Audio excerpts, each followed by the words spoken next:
Y ahora esto para arriba. Ya.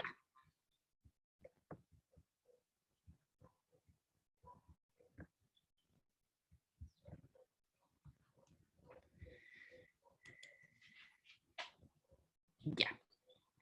Entonces, la clase de hoy es de genética de poblaciones. La genética de poblaciones es un área de la genética que estudia las leyes que rigen la estructura genética de las poblaciones. En genética de poblaciones nos interesa ver, por ejemplo, la distribución de genes y genotipos en una determinada población y ver si estos cambian, esta distribución de genes y genotipos cambian o se mantienen constantes a través del tiempo. La genética de poblaciones comienza como una rama de la genética cuando poco después del descubrimiento de las leyes de Mendel, comienzan los investigadores a querer saber si estas leyes de Mendel eran válidas solamente en las plantas estudiadas por Mendel o tenía una validez más universal. Y obviamente se quiso saber si en el ser humano se cumplían las leyes de Mendel. El primer rasgo genético que se conoció en el ser humano fue la braquidactilia. La braquidactilia corresponde a manos que tienen los dedos cortos porque la tercera falange, como se puede ver aquí a la izquierda, es más corta que lo normal. Entonces se dijo y se heredaba con un rasgo autosómico dominante que se sabía. Entonces se dijo, en las poblaciones que haya braquidactilia, vamos a tener que encontrar una proporción de 3:1 de braquidactílicos versus normales. Y con gran curiosidad, cuando fueron a esas poblaciones vieron que la cantidad de individuos braquidactílicos era muy pequeña. De hecho, la proporción de braquidactílicos en Chile es 1.3 por 1000.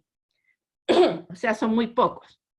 Y comenzó una discusión acerca de qué pasaba en las poblaciones, por qué esto no se cumplía, y se produjo todo un ambiente científico hasta que llegó un par de científicos que dijeron que teníamos que diferenciar lo que era el modo de herencia de los rasgos, que eso nos daban las leyes de Mendel, con la frecuencia con que estos se encuentran en las poblaciones.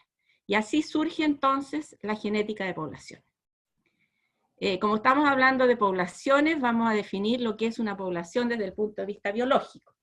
Una población desde el punto de vista biológico corresponde a un conjunto de individuos que viven en un lugar determinado en un tiempo dado. O sea, uno define a las poblaciones desde el punto de vista biológico. Por ejemplo, podría decir yo la población de Santiago del año 2020. O sea, la acoto en qué lugar está y en qué tiempo. Podría ser la población de América de la década de los 80, en fin. Uno define cuál es su población.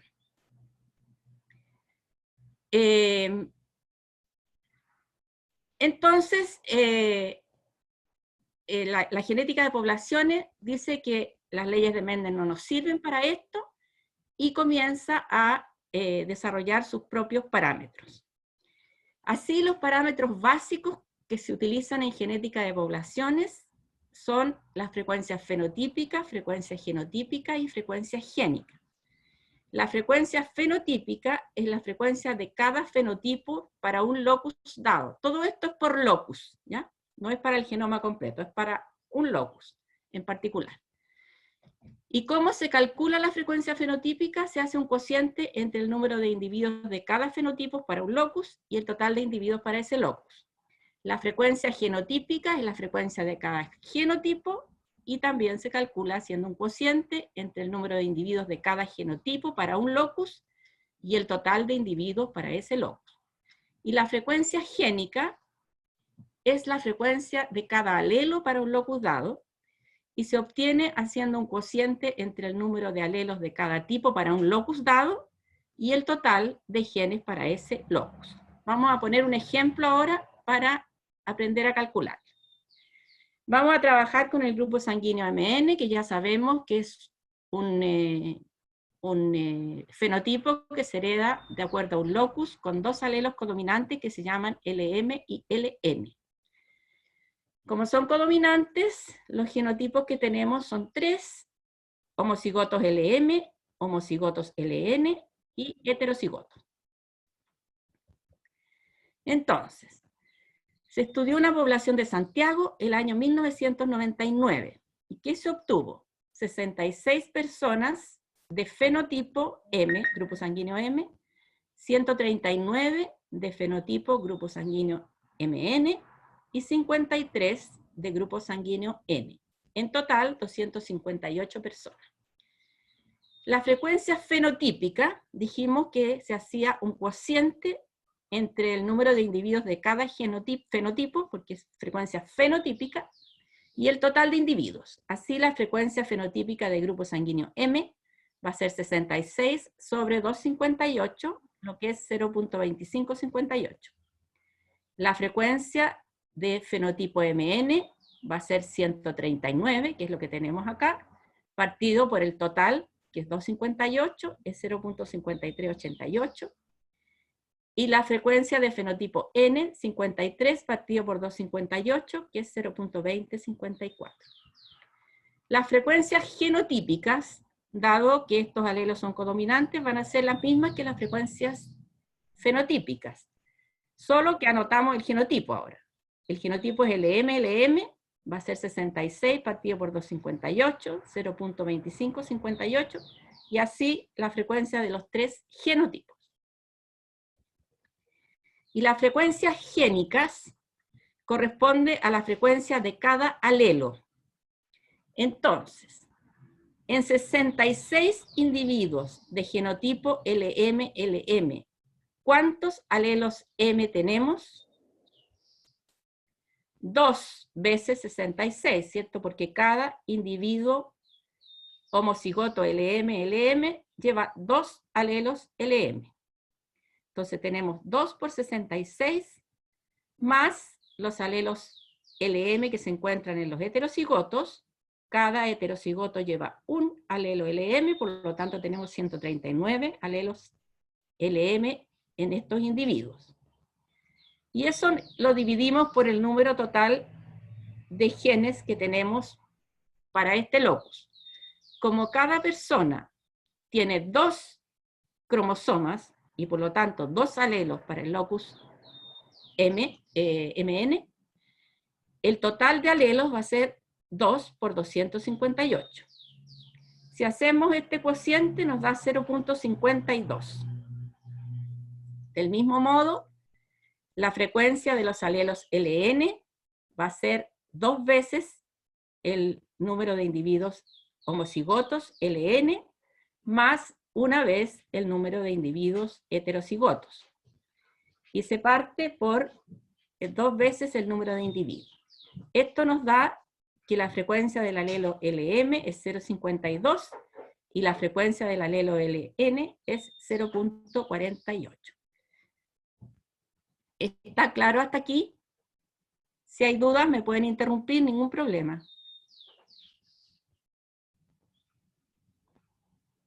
¿Estamos bien? Entonces vemos, ¿sí? El 258 se multiplica por 2 porque en cada uno hay 2 alelos, ¿cierto? Claro, porque cada persona tiene 2 alelos. Entonces el total de alelos que tenemos para ese locus es el doble de 258.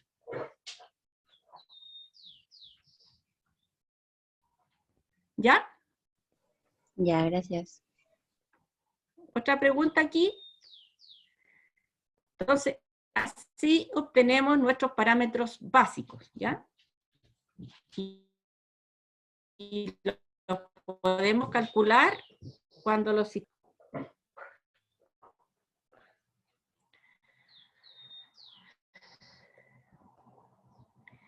Entonces, la pregunta que uno se hace a continuación es, ya, obtuve mis parámetros poblacionales en esta población de Santiago del año 99.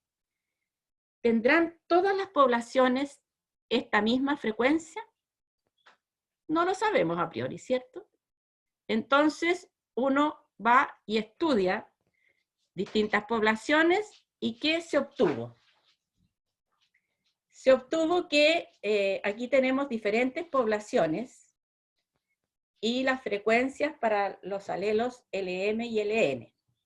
En Chile, en indígenas atacameños, tenemos 0.628 de alelo M y la frecuencia génica de alelo LN es 0.372. Estas son frecuencias génicas. Y en indígenas pehuenches, en Chile, es similar. Fíjense ustedes en Australia, la frecuencia del alelo LN es 0.180 y LN 0.820. Al revés, acá en Alaska, o en Groenlandia mejor, LM tiene una frecuencia de 9.25 y LN 0.075. Lo mismo observamos para el sistema de grupo sanguíneo ABO, en que tenemos los tres alelos, ABOA, ABOB y ABOO, y vemos la frecuencia de este sistema en distintas poblaciones. Veamos primero las poblaciones ancestrales chilenas. En la población española había un 28% de alelo A, 6% de alelo B y el 64% era de alelo O. En cambio, la población mapuche prácticamente no tenía alelos ni A ni B y la frecuencia del alelo O es 98% o más. Y vemos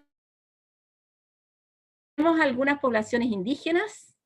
Eso se observa aún, pese a que no hay ninguna población indígena que es absolutamente pura actualmente, pero tienen poca mezcla. Población aymara, atacameño, tienen poca frecuencia de alelos A y B y tienen una alta frecuencia del alelo O. En las poblaciones mixtas de Santiago, vemos que encontramos valores intermedios, encontramos frecuencia considerable de alelo A, 16%, 15%, 14%, alelo B también, y el alelo O ya baja, ya no es de 90 y tantos por ciento, sino que es mucho más baja. Y otras poblaciones, vemos por ejemplo la población japonesa, tiene una frecuencia considerable de A, también de B y una frecuencia más baja de O. Es decir, todas las poblaciones tienen distintas frecuencias para un mismo sistema. No se puede predecir, hay que estudiarla. Ahora bien, después de tener uno las frecuencias estimadas en una población, en más de una población, la otra pregunta que surge es, ¿y estas frecuencias permanecerán constantes o irán cambiando a través del tiempo? Tampoco lo sabemos. Entonces, hay un modelo básico de equilibrio genético, es decir, cuando una población no cambia en el tiempo, se dice que está en equilibrio genético. Y si cambia, se dice que está evolucionando. Entonces, hay un modelo básico de equilibrio genético que es el modelo de equilibrio de Hardy-Weinberg. ¿Qué dice el modelo de equilibrio de Hardy-Weinberg? Tiene dos postulados. Postulado es lo que el modelo propone, lo que el modelo postula. Y son dos estos postulados. Dice que en una población dada, la distribución de frecuencias genotípicas corresponde al cuadrado del binomio de las frecuencias génicas. Ese es un postulado. Y el otro es que las frecuencias genotípicas y génicas permanecen constantes de generación en generación. Entonces son los dos postulados. Que la distribución de genotipos corresponde a la expansión del cuadrado de las frecuencias génicas y que las frecuencias genotípicas y génicas permanecen constantes de generación en generación. Entonces, ¿qué significa esto de la distribución binomial? Si tenemos un locus A con dos alelos, A grande y A chica, y vamos a denominar a la frecuencia del alelo A grande P y la frecuencia de A chica Q, ¿por qué le llamamos P y Q? Porque para que tenga cualquier valor, dependiendo del ejercicio o de la situación en que esté. ¿Ya? Entonces, la distribución esperada para estos dos alelos, la distribución esperada de genotipos, de acuerdo al modelo de Hardy-Weinberg, va a ser A grande en frecuencia P, más A chica en frecuencia Q, al cuadrado. Entonces, esperaríamos los genotipos A grande en frecuencia P cuadrado, los heterocigotos en frecuencia 2pq y los homocigotos recesivos en frecuencia q cuadrado, esto al desarrollar el cuadrado del binomio S. ¿Hasta aquí vamos bien o hay preguntas? Sí, profe, estamos bien. O sea, por mi parte sí.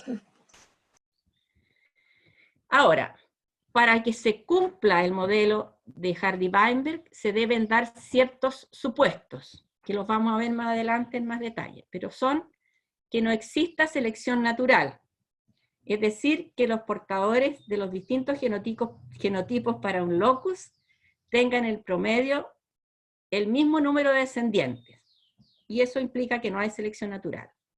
No debe haber migraciones, es decir, no deben haber movimientos poblacionales fuera del área que ocupa una población. No debe haber deriva genética. Derivas genéticas son cambios al azar que ocurren en las poblaciones de generación en generación, sencillamente por azar. No deben ocurrir mutaciones. Sabemos que ocurren mutaciones, pero las tasas de mutaciones no son suficientemente altas como para sacar a las poblaciones del equilibrio de Hardy-Weinberg. Las mutaciones asociadas a otro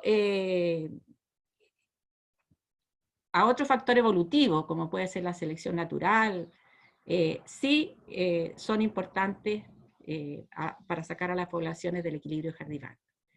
Y debe haber panmixia, es decir, es necesario que los matrimonios ocurran al azar.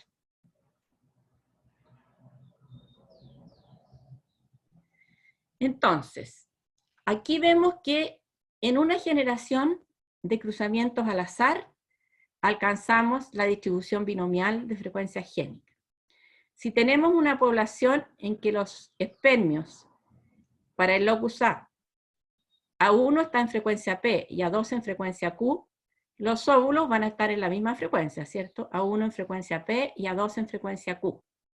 Luego, A1 va a estar en frecuencia P cuadrado, A1 A2, PQ más PQ, 2PQ, y A2 en frecuencia Q cuadrado. Entonces, como vemos, en una sola generación de apareamientos al azar, se obtiene la distribución binomial de las frecuencias de genotipos. Ahora, ¿cómo podemos saber si una población se encuentra en equilibrio de Hardy-Weinberg? Para ver si una población está en equilibrio de Hardy-Weinberg, lo que tenemos que ver es si se cumplen los dos postulados del modelo. Que la distribución de genotipos corresponda a la expansión del cuadrado del binomio de las frecuencias génicas, y que las frecuencias genotípicas y génicas permanezcan constantes de generación en generación. De estos dos postulados, en el ser humano, este segundo postulado es difícil de evaluar, puesto que uno tiene acceso a 3, a lo más 4 generaciones, no podemos tener 50 generaciones, porque el individuo que está observando se va a morir antes. Entonces, en el ser humano, para ver si una población está en equilibrio de Hardy-Weinberg, evaluamos este postulado, que es si la distribución de frecuencias genotípicas corresponden a la expansión del cuadrado del binomio de las frecuencias génicas.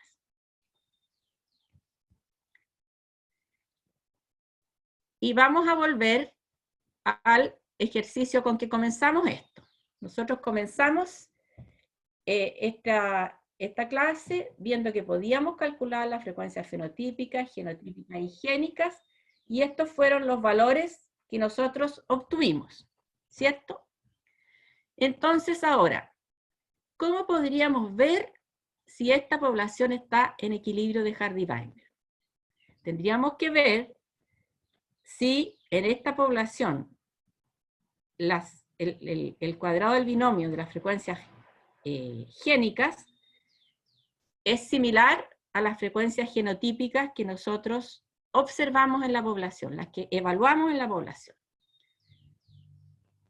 Entonces, a estas frecuencias les vamos a llamar frecuencias genotípicas observadas, que son las que nosotros, frecuencias genotípicas observadas, que son las que nosotros calculamos en la población directamente, por eso son las que observamos. Y tendríamos que calcular cuáles serían estas frecuencias genotípicas que se esperaría de acuerdo al equilibrio de Hardy-Weinberg. Entonces, para eso tenemos que hacer la distribución binomial de genotipos. En este caso, la frecuencia génica de LM es P, y es igual a 0.5252. Y la frecuencia del alelo LN, que vamos a llamarlo Q, es 0.4748. Entonces, ¿cuál sería la frecuencia de genotipos esperada de acuerdo al modelo de Hardy-Weinberg? La frecuencia esperada de individuos con genotipo LM-LM sería P cuadrado. Y como P vale 0.52, 0.5252 al cuadrado nos da 0.2758. La frecuencia esperada de individuos heterocigotos sería 2PQ. Eso de acuerdo al cuadrado del binomio. Entonces, 2 veces P por Q, eso nos da 0.4988. Y la frecuencia esperada de homocigotos LN-LN sería Q cuadrado, como Q vale 0.4748, 0.4748 al cuadrado nos da 0.2254. Entonces acá tenemos las frecuencias observadas a la izquierda y las frecuencias que se espera de acuerdo al modelo de equilibrio de Hardy-Weinberg. ¿Y qué uno hace aquí? Uno ve si son similares o son muy distintas. El concepto de similar o diferente se evalúa con un análisis estadístico, pero eso no lo vamos a hacer ahora porque ustedes no han tenido estadística, entonces vamos a poner ejercicios que sean muy extremos, o muy similares o muy distintos, ¿ya? Para no tener que hacer un test estadístico. Entonces, en este caso, tenemos el genotipo homocigoto, LM-LM, observamos una frecuencia de 0.2558. ¿Y qué esperamos de acuerdo a Hardy-Weinberg? 0.2758. En este caso es bastante similar, ¿se fijan? La frecuencia de heterocigotos observadas es 0.5388 y esperada es 2PQ, 0.4988. Y la frecuencia de homocigotos LN-LN es 0.2054 y la esperada va a ser Q cuadrado, como Q vale 0.4748, al cuadrado nos da 0.2254. Como pueden apreciar, son frecuencias que no son muy distintas, son similares. Entonces, en este caso, diríamos que la población esta se encuentra en equilibrio de Hardy-Weinberg. ¿Me siguen hasta aquí? Sí. Sí, profe. Sí, profe. ¿No hay problema? Ya. Una pregunta. Sí. ¿Cómo obtuvo los valores de P y Q abajo? Y me perdí. Volvamos acá. Acá, ¿te fijas? Calculamos las frecuencias génicas, LM 0.5252 y LN 0.47, no me acuerdo cuánto. De aquí la obtuvimos, del cálculo que hicimos de frecuencias génicas. Ah, ya, profe, gracias. ¿Sí?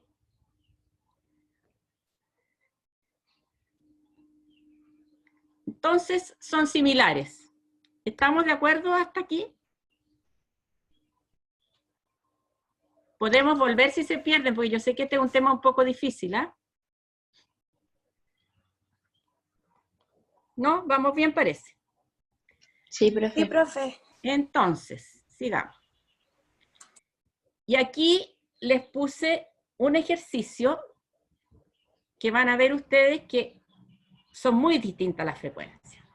Tenemos para el fenotipo M, el genotipo LM-LM, 450 personas, de fenotipo MN, heterocigotos, 100 personas, y los homocigotos LN-LN, 450, total 1000. Entonces, las frecuencias fenotípicas de M son 0,45, DMN 0.1 y DN 0.45. Las frecuencias genotípicas de homocigotos LM-LM 0.45, heterocigotos LN 0.100 y homocigotos LN-LN 0.450. Las frecuencias génicas ahora. La frecuencia del alelo LM va a ser 2 veces 450, que está dado por los homocigotos LM-LM, más 100, que son los heterocigotos que tienen uno de sus alelos LM. Y esto nos da 0,5. Para el LN tenemos 450 en los homocigotos LN-LN, más 100 en los heterocigotos. También nos da 0,5. ¿Cuál serían las frecuencias esperadas de acuerdo al modelo de equilibrio de Hardy-Weinberg? Esperaríamos LM, P cuadrado. Como P es el alelo LM y es 0,5, 0,5 al cuadrado es 0.25. ¿Ya? La frecuencia de heterocigotos LM-LN sería 2PQ. P es LM y Q es LN. Y 0,5 por 0,5 por 2, eso nos da 0.5. La frecuencia esperada de heterocigotos. Y la frecuencia esperada de homocigotos LN-LN, de igual modo sería 0.5 al cuadrado, esto es 0.25.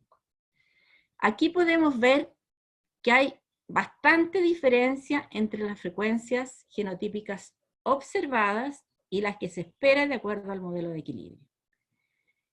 Miren los heterocigotos. Se espera 0.1 de heterocigotos, perdón, se observa 0.1 de heterocigotos, que es lo que nosotros calculamos. ¿Y qué es lo que se espera? 0.5. O sea, hay una diferencia muy grande entre lo que se observa y lo que se espera.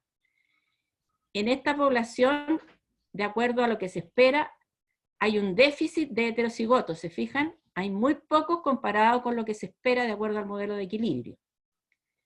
Y para los homocigotos LM-LM, se espera una frecuencia de P cuadrado, como P vale 0,5, P al cuadrado es 0.25, y se observa 0.450, o sea, se observa un exceso de homocigotos LM-LM, y lo mismo para LN-LN, que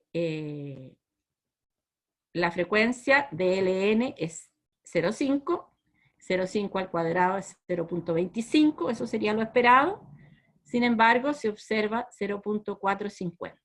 En este caso, vemos que en la población hay un déficit de heterocigotos, comparado con lo que se espera de acuerdo al modelo de Hardy-Weinberg. Y hay un exceso de homocigotos LM-LM y LN-LN. ¿Ya? ¿Se entiende esto hasta aquí? Sí, profe. Ya. Entonces, vemos aquí una población que no estaría en equilibrio de Hardy-Weinberg, y la anterior estaba en equilibrio de Hardy-Weinberg porque las frecuencias observadas eran similares a las que se esperan de acuerdo al modelo de Hardy-Weinberg. ¿Ya? Ahora, ¿qué debe ocurrir en las poblaciones para que se cumpla el modelo de Hardy-Weinberg?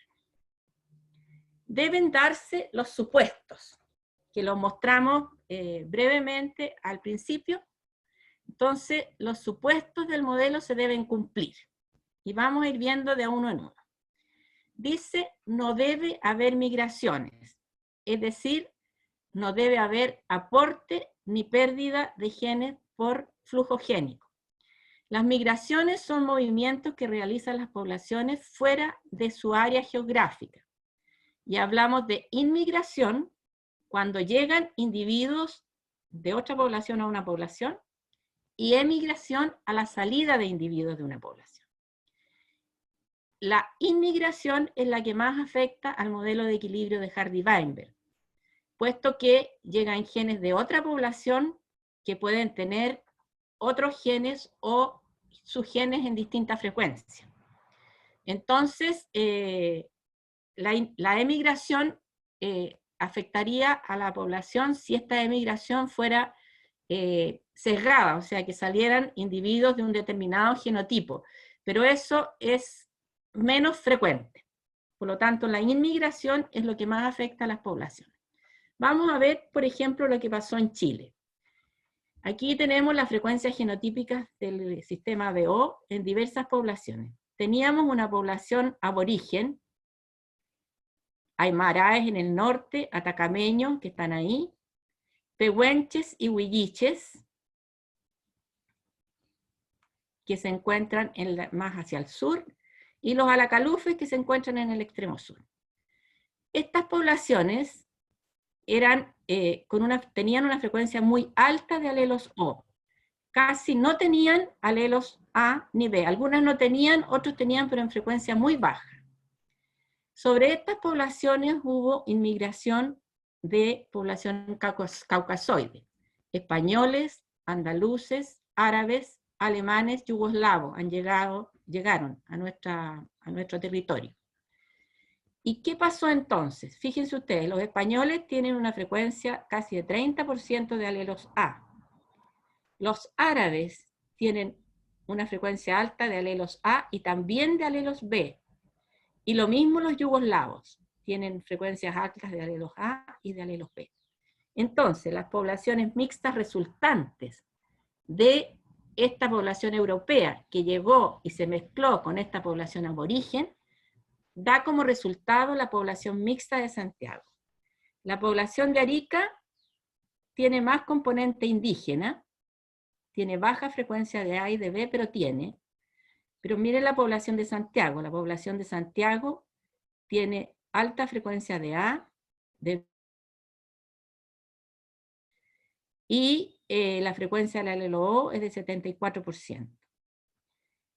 En Puerto Montt, por ejemplo, lo mismo, alta frecuencia de A. También tenemos el alelo B y el alelo O que ha disminuido. Entonces, las poblaciones mixtas resultantes de estas inmigraciones que han recibido, cambian su composición genética, pero luego de un cruzamiento, de una generación de cruzamientos al azar, vuelve a un equilibrio genético, pero un equilibrio genético diferente. Eso sería el resultado de la inmigración sobre una población. Hace cambiar entonces las frecuencias genotípicas y génicas en la población que recibe a los inmigrantes.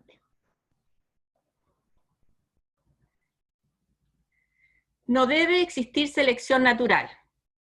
¿Qué significa que no exista selección natural? Que los portadores de los distintos genotipos para un mismo locus, o sea, para un locus dado, tengan en promedio el número de descendientes, o sea, el número de descendientes asociado a un determinado genotipo. La selección natural es un proceso el cual expresa una capacidad reproductiva diferencial de los portadores de distintos genotipos en una población. En genética de poblaciones se desarrolló un parámetro para medir esto, que es el valor adaptativo, y corresponde a la capacidad relativa de los individuos portadores de un determinado genotipo de transmitir sus genes a la descendencia. O sea, para medir la selección natural en genética de poblaciones desarrollamos el valor adaptativo, que mide la capacidad que tienen los individuos de un determinado genotipo de transmitir sus genes a las generaciones siguientes. Y es un término relativo porque va de 0 a 1, ¿ya? Siendo el valor más favorable de 1, y de ahí se calcula los genotipos menos favorecidos, ¿ya? Para que se entienda, si tenemos 3 genotipos para un locus, y el promedio de hijos de cada uno es, el genotipo A grande deja 3 hijos, el A grande a chica deja también 3 hijos, y el A chica deja 2 hijos en promedio. Entonces, el valor adaptativo de cada genotipo va a ser En el denominador ponemos el número de hijos que tienen el genotipo más favorecido, que en este caso son 3 hijos. Y en el numerador, el promedio de hijos que tiene cada genotipo. En este caso, el valor adaptativo del genotipo a grande es 3 partido por 3, es 1, que es el valor máximo. El heterocigoto también deja 3 hijos, por lo tanto tiene un valor de 1. En cambio, el homocigoto recesivo deja 3 hijos. 2 de 3 es 0,66. Por lo tanto, el valor adaptativo del genotipo a chico es menor que 1. Se reproduce menos. ¿Cuánto menos? Un 66%. Y calculando el valor adaptativo, podemos también calcular la intensidad de la selección operando en contra de cada genotipo, para lo cual se utiliza el coeficiente de selección, en que este coeficiente de selección es 1 menos W. Entonces, en este caso, el coeficiente de selección en contra del genotipo a grande sería 1 menos 1, no hay selección. Contra el heterocigoto tampoco hay selección. Sin embargo, contra el homocigoto recesivo, la selección es de 1 menos 0,66, es 0,33. Entonces, tenemos que el valor adaptativo oscila entre 0 y 1. Mientras más cercano a 1 esté, tiene un mayor valor adaptativo y deja más descendencia. Y el coeficiente de selección oscila entre 0 y 1. 0 es que no hay selección y 1 es que hay un máximo de selección en contra de ese genotipo. ¿Se entiende? Profe, disculpa, ¿podría repetirlo, por favor? Sí. El valor adaptativo se utiliza para ver cuánto se reproduce cada genotipo. Y, como dijimos, se calculaba anotando en el denominador el promedio de hijos que deja el genotipo que deja más hijos. Y en el numerador, el número de hijos que deja cada genotipo en particular. Entonces, en este caso, el promedio de hijos que dejaba el genotipo a grande es 3. 3 dividido por 3 da un valor adaptativo de 1, que es el máximo, se reproduce al máximo. El valor adaptativo del heterocigoto también es 1, porque 3 partido por 3 es 1. Y el homocigoto recesivo, en cambio, se reproduce menos. Deja en promedio 2 hijos. Y si lo dividimos por el valor adaptativo que tiene el que deja más genotipos, nos da un valor de 0,66. Por lo tanto, el valor adaptativo del homocigoto a chica es menor. Se reproduce menos que el homocigoto a grande y que el heterocigoto. Tiene un valor adaptativo menor.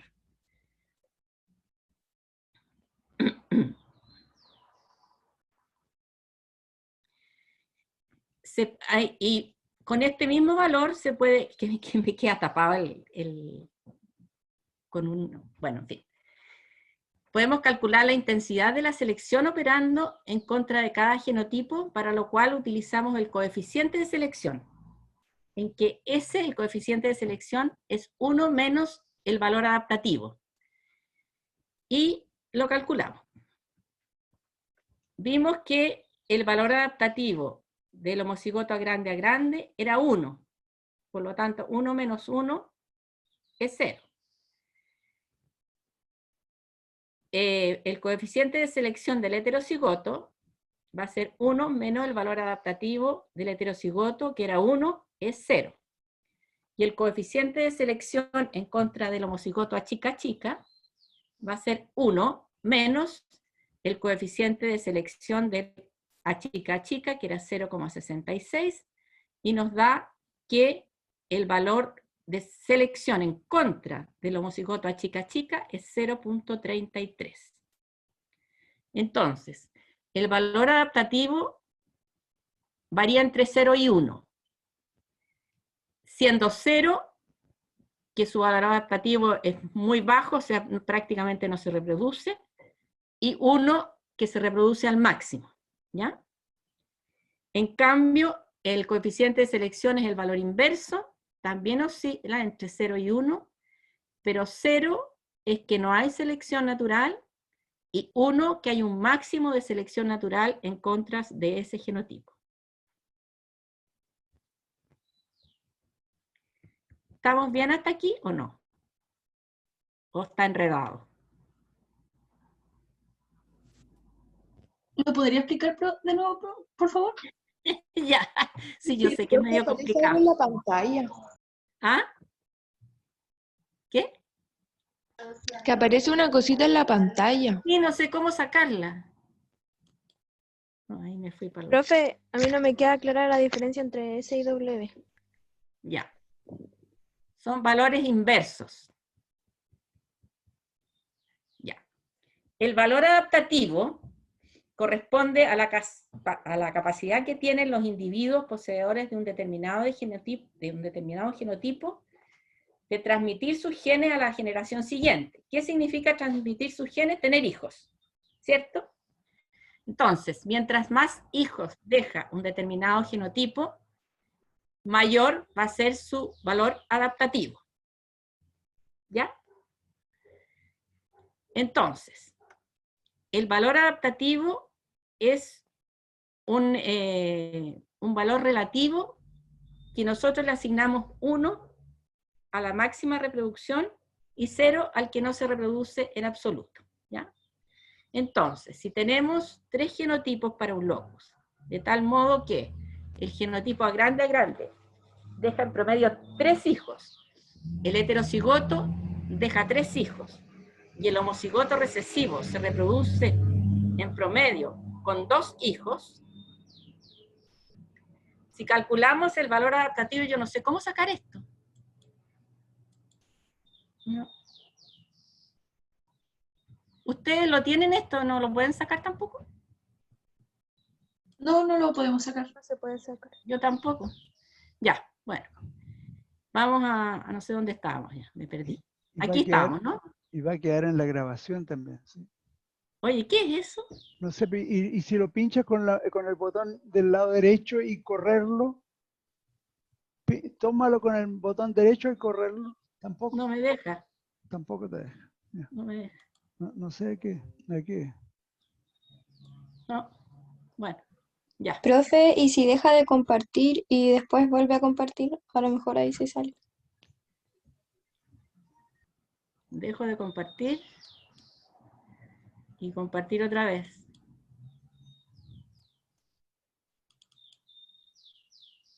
¿Parece? Ahí, sí. Ahí se Bien. desapareció. Gracias. Bien. Sí. Bien. ¿Ven? Ellos saben más que uno. Ya. Y vamos aquí, ¿no? Chiquillo. Que me desconcentré. Sí, habló la tabla. Lo de la tabla. Aquí, ¿no es cierto? Sí. Ya. La selección natural entonces expresa una capacidad diferente de reproducción de los portadores de distintos genotipos. Para medir la intensidad de la selección natural, en genética de poblaciones se desarrolló este parámetro que se llama valor adaptativo. El valor adaptativo es un valor relativo porque va de 0 a 1 y corresponde a la capacidad relativa, porque va de 0 a 1, que tienen los individuos poseedores de un determinado genotipo de transmitir sus genes a las generaciones siguientes, es decir, de tener hijos.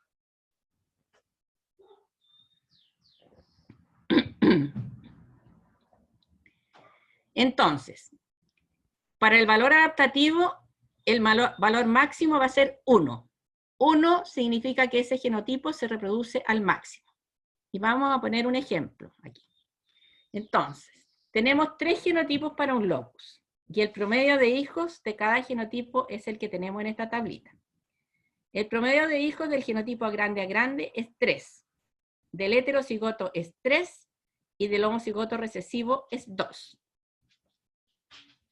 Entonces, calculamos el valor adaptativo. ¿Cómo lo calculamos? Poniendo en el denominador el promedio de hijos que deja el genotipo más favorecido, y en el numerador el promedio de hijos que tiene cada genotipo en particular. En este caso, entonces, el valor adaptativo del genotipo A grande, como deja 3 hijos, es 3 partido por 3, y eso da un valor adaptativo de 1, que es el máximo.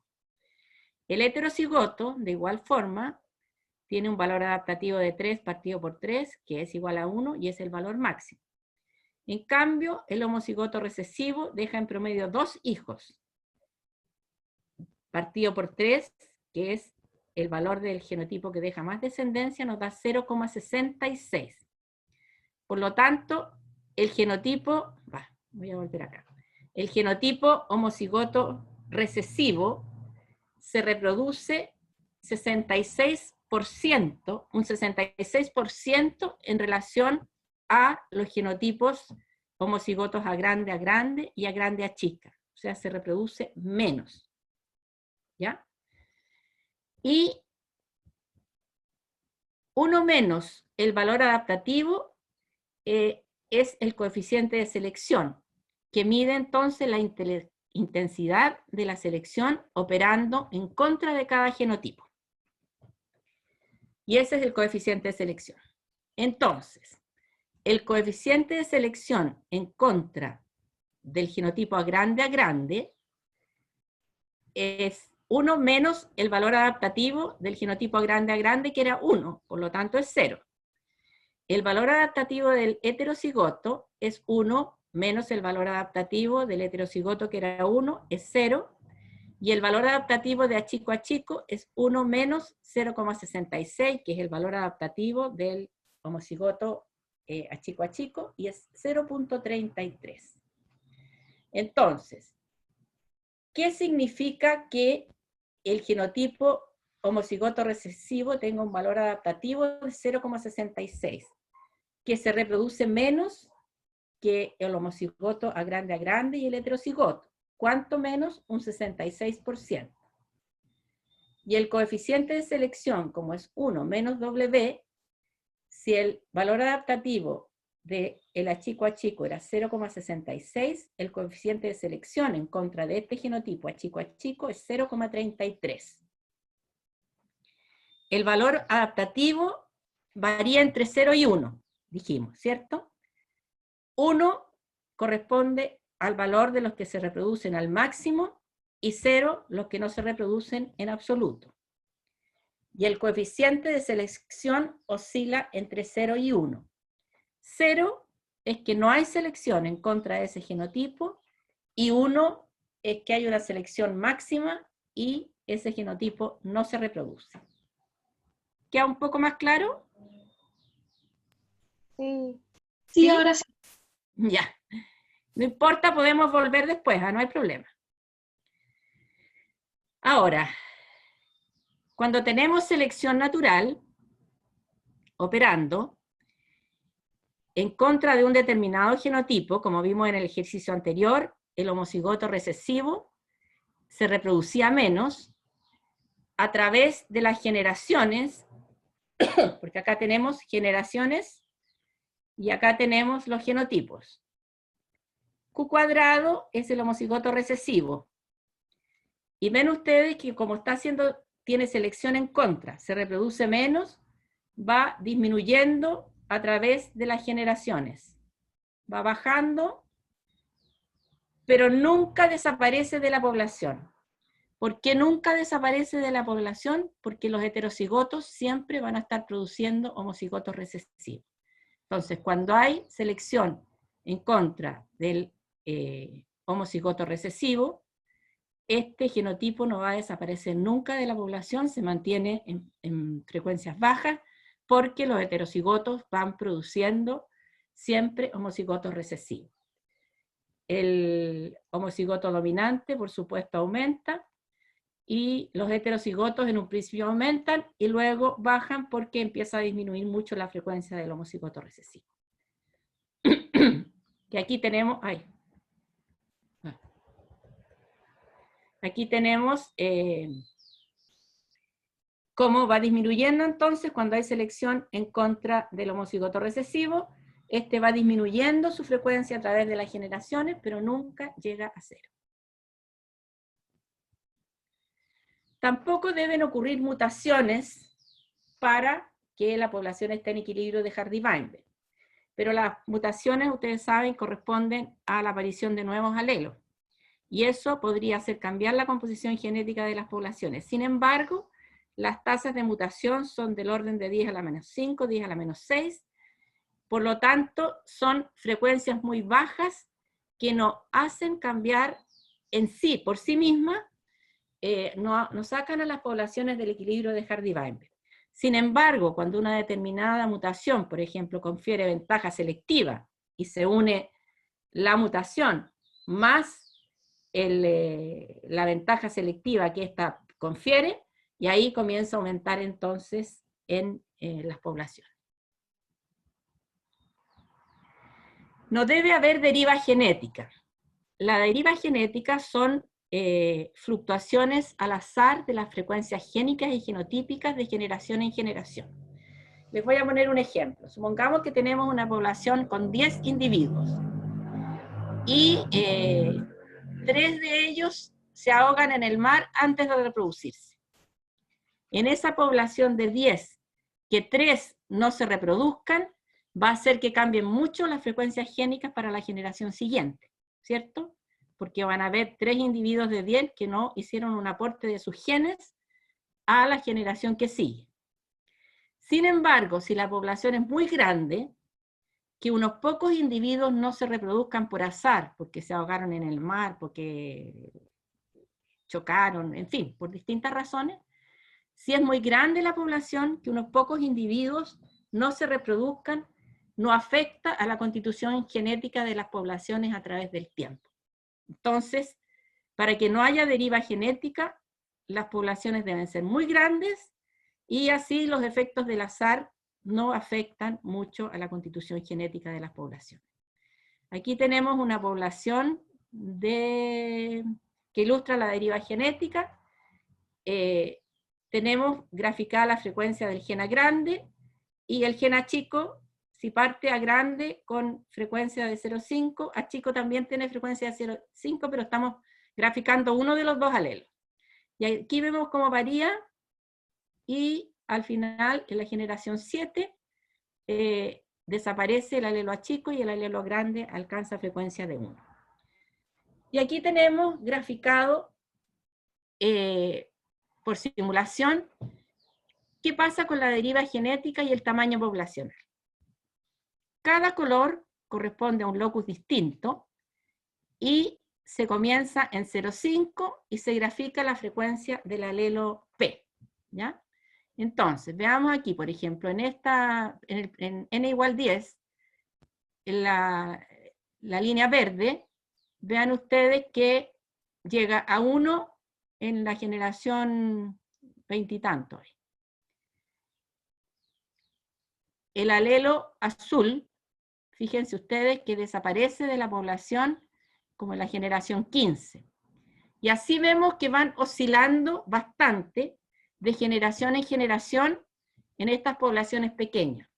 Si la población es de 50 individuos, vean ustedes, cada color es de nuevo un locus y está graficado un alelo, varían, pero varían menos que en la de 10 individuos. Y ya en una población de 500, vean ustedes cómo las fluctuaciones de generación en generación son bastante menores. Entonces, la deriva genética es el cambio en la composición genética de las poblaciones de una generación a otra por efecto del azar. Y esto está directamente relacionado con el tamaño poblacional. Mientras más grande es una población, menor es el efecto de la deriva genética.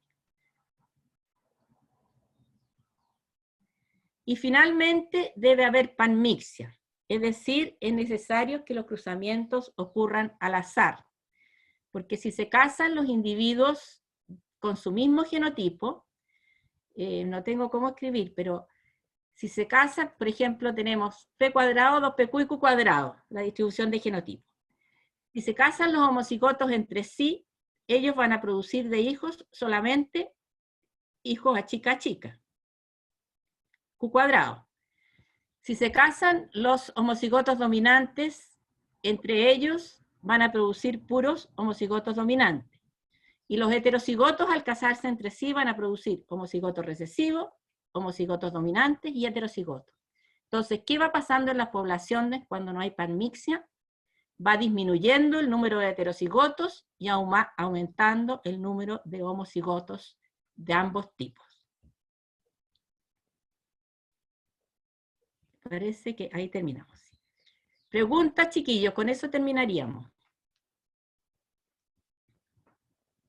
¿Dudas, preguntas? Podemos volver atrás, al comienzo, donde sea.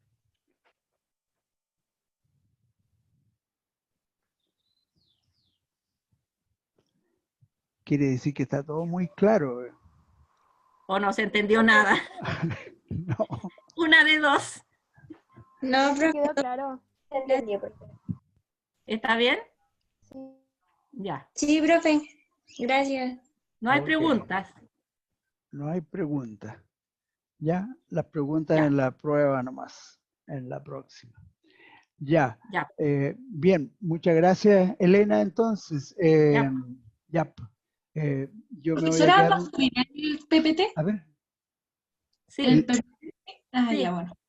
yo ya subí el PPT de la clase de interacción, no sé si lo alcanzaron a ver, y ahora un ratito más les subo este. Ah, bueno, muchas gracias. Ya, de nada, sí, Ya, corresponde. ya, perfecto. Yo me voy a quedar con ellos un ratito para conversar las Ya. cosas del Curso. del curso. Muchas gracias, Elena. Ya, un Ya. millón. Ya. Muchas gracias, profe. Chao, Ya. chao. Profe, Quieren gracias. despedirse Chao, de ella. profe, Abran, gracias. Gracias. Chao, profe, abran gracias. sus cámaras si quieren Chao, para profe. despedirse de la profesora. Gracias. Ya. Sí, qué bonito. Chao, chao, Sí. chao. Chao, chao. Chao. Chao, profe. Ya, ok. Voy a dejar de grabar. Deja de ¿puedo? compartir, sí. Sí. Ah, tú dejas de compartir, sí. ¿Yo? Sí, deja de Ya. compartir. Y yo voy a pasar el último recado por los que llegaron tarde, que era esto. 7 personas han accedido a la sala de espera. Ah, ya. Y, a ver, pero en la sala de espera,